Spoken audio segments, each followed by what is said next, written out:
ഒരുപാട് സന്തോഷമുണ്ട്. എന്തായാലും നമ്മുടെ സുരാജ് വെഞ്ഞാറും കൂടെ നമ്മുടെ കൂടെയുണ്ട്. ഞാനെ കുറിച്ച് 2 വാക്ക് സുരാജ്. എല്ലാവർക്കും നമസ്കാരമുണ്ട്. ഒരുപാട് സന്തോഷം. മസ്കറ്റിൽ ഇതിനു മുമ്പും വന്നിട്ടുണ്ട്. പക്ഷേ എൻ്റെ ഏറ്റവും വലിയൊരു അഹങ്കാരം എന്ന് പറയുന്നത് ഈ ജനങ്ങളുടെ കയ്യടികൾ എന്ന് പറയുന്നത് ഒരുപാട് അനുഗ്രഹമാണ്.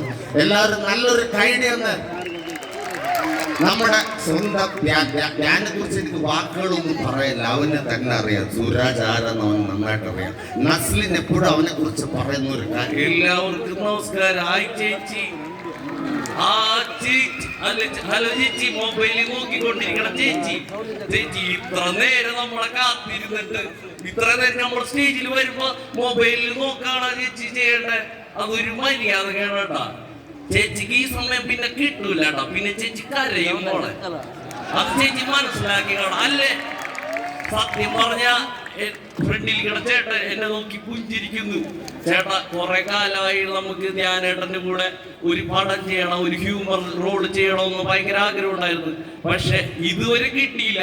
സത്യം പറയാ എന്നെ കാണാനല്ല ധ്യാനേട്ടനെ കാണാനല്ല ഇത്ര ആരാധകര് വന്നത്. അത് കുഴപ്പമില്ല. അടുത്ത വർഷം എന്തായാലും ആ ഒരു ലെവലിലേക്ക് ഞാൻ എത്തുമെന്നുള്ളത് സത്യമാണ്.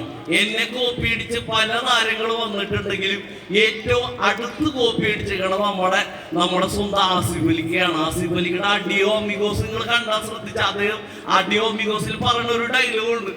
എന്റെ ബോസ് ഈ പ്രശ്നങ്ങൾ കടല്ല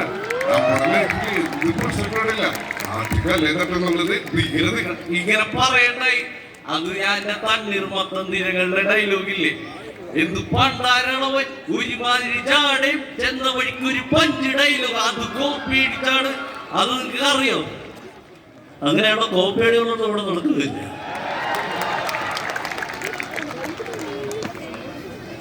പ്രിയപ്പെട്ട മസ്കറ്റ് നിവാസികളെ, എനിക്ക് ഒരുപാട് സന്തോഷമുണ്ട്. എന്തെന്ന് വെച്ചാൽ കഴിഞ്ഞ ആഴ്ച ഞാൻ എന്റെ സിനിമ കാണണം, ഞാൻ എന്റെ സിനിമ കാണണമെന്ന് എന്റെ ഭാര്യ എപ്പോഴും നിർബന്ധിക്കുന്നുണ്ടായിരുന്നു. കഴിഞ്ഞ വെള്ളിയാഴ്ച ഞാൻ എന്റെ സിനിമ കാണാൻ പോയി. പക്ഷേ അടുത്ത വെള്ളിയാഴ്ചയും ആ സിനിമ കാണാൻ പറ്റുമെന്ന് എനിക്കറിയില്ല. അതിന് മുമ്പ് ആ സിനിമ മാറിപ്പോയി. അതെന്തുകൊണ്ടെന്ന് എനിക്കറിയില്ല. ഒരാഴ്ചയും സിനിമ ഉള്ളത് കൊണ്ട് എന്റെ ഭാര്യക്ക് അതൊരു ബുദ്ധിമുട്ടായി തോന്നി. എന്താ ഇത്ര ദൂരം? മുഖ്യമന്ത്രി ആദ്യമായിട്ടാണ് കാണുന്നത്.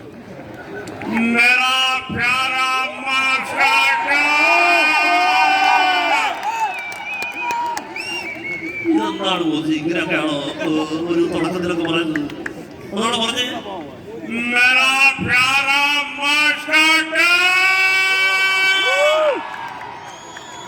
എന്ന് പറഞ്ഞാൽ ഇങ്ങനെയുള്ള പരിപാടികൾ മുന്നോട്ട് പോകുന്നത് നല്ല. ഞാൻ ഈ അടുത്ത് നമ്മുടെ എമ്പുരാൻ എന്ന സിനിമ കാണുന്നുണ്ട്.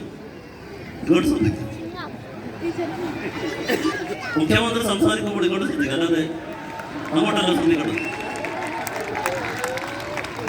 എമ്പുരാൻ എന്ന സിനിമ കാണുകയുണ്ടായി. അപ്പൊ ഞാൻ അദ്ദേഹത്തെ മോഹൻലാലിനോട് വിളിച്ചത് എന്താണ് ഇങ്ങനെ സംഭവിക്കുന്നത്? അപ്പൊ മോഹൻലാൽ എന്നോട് പറഞ്ഞത്, എല്ലാവർക്കും എന്റെ നമസ്കാരം. സത്യം പറഞ്ഞാൽ നമ്മുടെ പിണറായി സാർ പേടിക്കുന്ന പോലെ തന്നെ എനിക്കും പേടിയാണ് ഓരോ ദിവസവും. കാരണം ഓരോ ദിവസവും ഓരോ സീനുകൾ കട്ട് ചെയ്തുകൊണ്ടിരിക്കുകയാണ്. ഓരോ സീനുകൾ കട്ട് ചെയ്യുന്നു, പുതിയ സീനുകൾ ആഡ് ചെയ്യുന്നു. അപ്പം നിങ്ങൾ എൻ്റെ പൊന്നിച്ചേട്ടൻ മോൻ ഇന്ന് കാണുന്ന എമ്പുരാനല്ല നാളെ കാണുന്നത്. ഇങ്ങനെ ദിവസം പ്രതി മാറിക്കൊണ്ടിരിക്കുകയാണ്. ഞാൻ രാജുവിനോട് പറഞ്ഞു, എന്തായാലും 1 വർഷത്തേക്ക് എമ്പുരാൻ തിയേറ്ററിൽ കളിക്കാൻ. എന്തായാലും ഓരോ ദിവസം ഓരോരോ സീന് നിങ്ങൾ ആഡ് ചെയ്തുകൊണ്ടിരിക്കും. പക്ഷെ ഞാനൊന്ന് പ്രതീക്ഷിച്ചു, ഒരു ക്ലാഷ് ഞാൻ പ്രതീക്ഷിച്ചു. നമ്മുടെ രജനികാന്തിൻ്റെ ജയിലറിനോടൊപ്പം ജയിലർ റിലീസ് ചെയ്ത ധ്യാൻ ശ്രീനിവാസൻ എൻ്റെ എമ്പുരാനോടൊപ്പം തമ്പുരാൻ റിലീസ് ചെയ്യുമെന്ന് എനിക്ക് നല്ല പ്രതീക്ഷ ഉണ്ടായിരുന്നു. പക്ഷേ അത് ചെയ്തില്ല.